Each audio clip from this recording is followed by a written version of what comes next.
سیدنا عمر فاروق رضی اللہ تعالیٰ عنہ آپ فرماتے ہیں اپنے نفوس کو قابو میں رکھو، کیونکہ اگر نفس کو تم ڈھیل دے دو گے تو یہ تمہیں شر اور گناہ کی طرف لے کے جائے گا، یہ تمہیں بدکاری اور اللہ کی نافرمانی کی طرف لے کے جائے گا۔ تو لہٰذا اپنے نفس کو قابو میں رکھو، اس کی خواہشات کے پیچھے نہ چلو، کیونکہ لمحہ بھر کی خواہش یا لمحہ بھر کی شہوت یہ انسان کے لیے ایک طویل غم اور نقصان کا باعث ہوتی ہے کہ انسان اپنی ایک لمحے کی خواہش کے لیے، ایک لمحے کی شہوت کو پورا کرنے کے لیے نہ جانے کتنا طویل غم اٹھاتا ہے، کتنا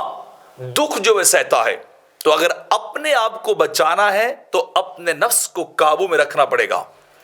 حکیم لقمان نے بھی اپنے بیٹے کو نصیحت کرتے ہوئے کہا تھا کہ اے میرے بیٹے، اپنے نفس کا نگہباں رہنا، اپنے نفس کے اوپر جو ہے وہ نگرانی رکھنا، کہیں یہ سرکش نہ ہو جائے، کہیں یہ تمہیں گناہ کی طرف جو ہے نا کہ لے کے چلا جائے، کیونکہ یہ نفس ایسا ہے جس کے اندر شہوت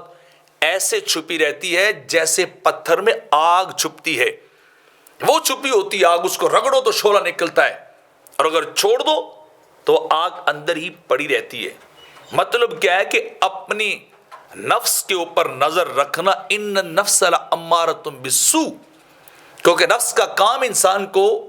سرکشی کی طرف لے کے جانا ہے، گناہ کی طرف لے کے جانا ہے، الا ما رحم ربی، ہاں جس پہ اللہ کا کرم اور رحمت ہو جائے، اللہ کا فضل ہو جائے، وہ نفس کو قابو میں کر لیتا ہے، وہ غالب آ جاتا ہے۔ لیکن یہ جنگ پراپر چلتی رہتی ہے، ہر لمحے انسان کا نفس اسے گناہ کی طرف لے جاتا ہے، اسے بدکاری اور سیاکاری کی طرف مائل کرتا ہے۔ تو اپنے نفس کو کھلا نہیں چھوڑنا چاہیے، اپنی خواہشات کے پیچھے نہیں دوڑنا چاہیے، بلکہ خواہشات کو دبا کر اپنے اوپر اللہ کا حکم وہ طاری کرنا چاہیے تاکہ انسان کامیاب ہو سکے۔